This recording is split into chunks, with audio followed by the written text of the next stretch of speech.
Lucas and I have a very strange game for you today. It's called Canvaleon. Strange because the story is a little strange. The company name is a little strange. OXIAB. Game studio. Yeah. Very strange. Yep. But the game itself is interesting because it looks like it would be really cute and something that I could jump into right away. So when you suggested this, I'm like, yes, let's do it. I'm all about it. Yeah. Download the game, $15 in the eShop. A little pricey. When I saw it in the eShop, I was like, yeah, this looks very interesting, very clever. Marissa will probably like this one. Well, yeah, it's cute, but it also has the ability to kind of customize the print on your character, on your chameleon, who is born without pigment. Who's born without Poor pigment. little chameleon with just white skin. Totally shunned. Nobody wants him in the community because, Kind you know, of like a Rudolph tail. he's the albino of the chameleon community. But then, you know, an artist takes him on because guess what? He's become a blank canvas, and I'm gonna now, because you've been shunned, I'm gonna adopt you and abuse you. So that's exactly what he does. He adopts him and he just makes him do a bunch of stuff. Eating butterflies, then you take the butterflies, you have to kill the butterflies. Yeah. You have to collect and pulverize the butterflies. You sacrifice the butterflies. To make paint for your chameleon. They have this idea that you can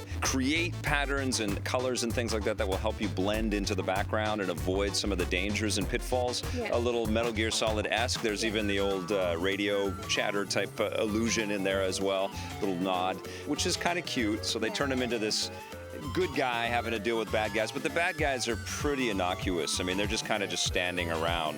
What's wrong with the game, because all that stuff sounds great, but what's wrong with the game is that the physics and the mechanics are way off.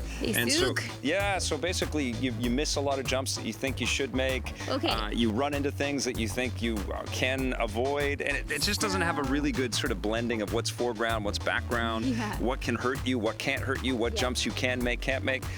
And so at the end of it, even though there's a lot of clever stuff and it seems like a tremendous amount of work to build content for us, it's just frustrating to play. That's so true. It seems like there's so much game here. Yeah. When you escape the world and you see the map that you can go into and look at all the places you can go to and you just realize, like, wow, there's a lot for me to do. Can I do any of it? Well, not really, because the barrier of entry here is actually pretty high, especially in a game that's on the Wii U. I feel like I need a bit more explanation with games. I've always needed a bit more explanation with games. Yeah. And I think that people jumping into a game like this, especially when you look at it and you look that it might be okay for kids, it seems like it would be okay for kids. Yeah. Jumping into it and realizing that there's no hand-holding at all and you really need to figure it out. And to have the platforming that's so disappointing, you have to basically run to jump to get up to places a lot of the time. And that's a mechanic that I don't enjoy with platforming. Because you'll overshoot all the time. Because you overshoot. The art style is cute, you know, the sort of character designs and the world creation and all that stuff.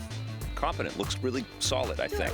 And then everything starts moving and it just looks so rudimentary, and I just think of games like Shovel Knight and Ori and the Blind Forest and stuff that have really kind of elevated the bar on 2D scrolling and animation and beautiful lush characters and worlds. For sure, but not only that, the stories that go along with these games, okay? Especially with Ori, if you're going to use that as an example. The story that's going along with this game doesn't compel me at all to want to keep playing. What are you giving Canvaleon? Canvaleon. And chameleon equals Canvaleon. And that's another problem with the game is its name. I'm going to give Canvaleon a 4 out of 10. Oh, yeah, it's getting a 3 for me.